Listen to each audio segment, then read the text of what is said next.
Hello. Prince residential senior secondary school की online क्लासों में आप सभी का स्वागत है। कक्षा 11वीं क्लास राजनीति विज्ञान के विद्यार्थी ध्यान दें कि इससे पहले मैंने आपको 22 पेज करवा दिए गए हैं। आज जो आपका जो पेज चलेगा वो 23वां चलेगा और 23वें पेज में जो स्वतंत्रता का जो लेसन आपका चल रहा है वो आपको पढ़ाया जा रहा है। स्वतंत्रता क्या है, तो इसके बारे में अपन चर्चा करेंगे। तो देखिए, इससे पहले हानि सिद्धांत बताने से पहले आपको कुछ जो है उदारवाद के बारे में बताया जाएगा कि उदारवाद क्या है। वो देखिए, जब हम कहते हैं कि आपके माता पिता बड़े उदार हैं, तब हम अक्सर ये भी कहना चाहते हैं कि बड़े सहनशील हैं। एक राजनीतिक विचारधारा के रूप में उदारवाद को सहनशीलता के मूल्य के साथ जोड़कर देखा जाता है। एक राजनीतिक विचारधारा के रूप में उदारवाद को सहनशीलता के रूप में मूल्य के रूप में जोड़कर देखा जाता है। उदारवादी चाहे किसी व्यक्ति से सहमत हो तब भी वह उसके विचार और विश्वास रखने और व्यक्त करने के अधिकार का पक्ष है जैसे, लेकिन उदारवाद इतना पर नहीं है और नहीं उदारवाद एकमात्र आधुनिक विचारधारा है जो सहिष्णुता का समर्थन करती है। आधुनिक उदारवाद की विशेषता ये है कि उसमें केंद्र बिंदु व्यक्ति है। आधुनिक जो उदारवाद जो है उसमें सिर्फ केंद्र बिंदु व्यक्ति को बनाया है। उदारवाद के लिए परिवार, समाज और समुदाय जैसी इकाइयों को अपने आप में कोई महत्व नहीं है। उनके लिए इन इकाइयों का महत्व तभी है जब व्यक्ति उन्हें महत्व है। उदाहरण के लिए उदारवाद कहने कि किसी से विवाह करने का निर्णय व्यक्ति को लेना चाहिए, परिवार, जाति, समुदाय को नहीं। तो उदारवादी व्यक्तिगत स्वतंत्रता को समानता जैसे अन्य मूल्य से अधिक वरीयता देते हैं और आमतौर पर राजनीतिक सत्ता को भी संदेह की नज़र से देखते हैं। तो ऐतिहासिक रूप से उदारवाद ने मुक्त बाजार और राज्य की न्यूनतम भूमिका का पक्ष लिया है। हालांकि वे कल्याणकारी राज्य की भूमिका को स्वीकार करते हैं और मानते हैं कि सामाजिक और आर्थिक असमानताओं को कम करने वाले उपायों की ज़रूरत है। तो ये उदारवाद है आपके सामने। अब देखिए, हानि सिद्धांत किसने दिया, क्यों दिया, कैसे दिया, किस लिए दिया, वो देखिए। इस सवाल का संतोषजनक जवाब देने के लिए हमें प्रतिबंध, सीमा आरोपित करने की क्षमता और उसके परिणाम से जुड़े मुद्दे को देखना होगा। हमें एक और मुद्दे पर ध्यान देना होगा जिसे जॉन स्टुअर्ट मिल ने अपने निषेध ऑन लिबर्टी में महत्वपूर्ण तरीके से उठाया। राजनीतिक सिद्धांत के विमर्श में इसे हानि सिद्धांत कहा जाता है। आइए मिल के कथन से उससे शब्दों में, स्टुअर्ट मिल के शब्दों में पढ़ें और समझने का प्रयास करें। सिद्धांत यह है कि किसी के कार्य करने की स्वतंत्रता में व्यक्तिगत और सामूहिक रूप से हस्तक्षेप करने का इकलौता लक्ष्य आत्मरक्षा है। सभ्य समाज के किसी सदस्य की इच्छा के खिलाफ शक्ति के औचित्यपूर्ण प्रयोग का एकमात्र उद्देश्य किसी अन्य का हानि से बचाना हो सकता है।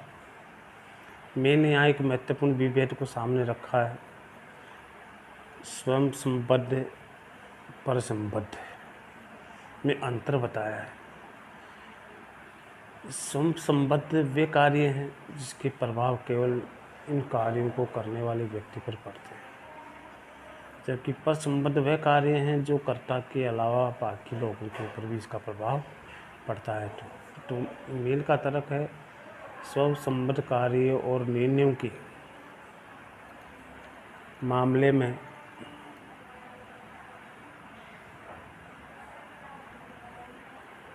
में राज्य या किसी बाहरी सत्ता को कोई हस्तक्षेप करने की ज़रूरत नहीं है। आसान शब्दों में कहे तो स्वसंबद्ध कार्य वे हैं जिसके बारे में कहा जा सके कि ये मेरा काम है,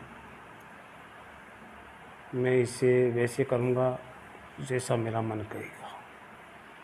या अगर वह आपको ऊपर ऊपर असर नहीं डालता हो तो इससे आपको क्या मतलब। इसके भी ऐसे कार्य को जो दूसरे पर असर डालते हैं जिसके बाकी लोगों को कुछ हानि हो सकती है तो बाहरी प्रतिबंध लगाए जा सकते हैं। तो दूसरे शब्दों में परसंबद्ध कार्य वे है जिसके बारे में कहा जा सकता है कि अगर तुम्हारी गतिविधियों में मुझे कोई नुकसान होता है तो किसी न किसी बाहरी सत्ता को चाहिए कि मुझे इन नुकसानों से बचाए।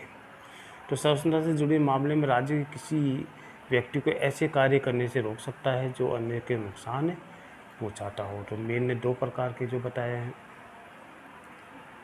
स्वसंबद्ध और एक परसंबद्ध।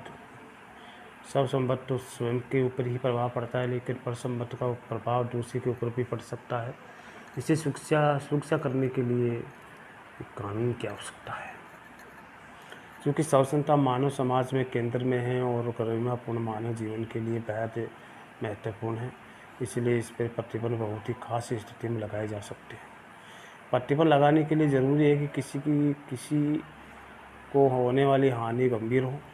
छोटी मोटी हानि के लिए मील कानून की ताकत की जगह सामाजिक रूप से अमान्य करने से सुझाव देते हैं। उदाहरण के लिए किसी बहुमंजिली मकान भवन में ऊंची आवाज़ में संगीत बजने पर इमारत के अन्य रहवासियों द्वारा सामाजिक असहमति जतानी काफ़ी महत्वपूर्ण होनी चाहिए।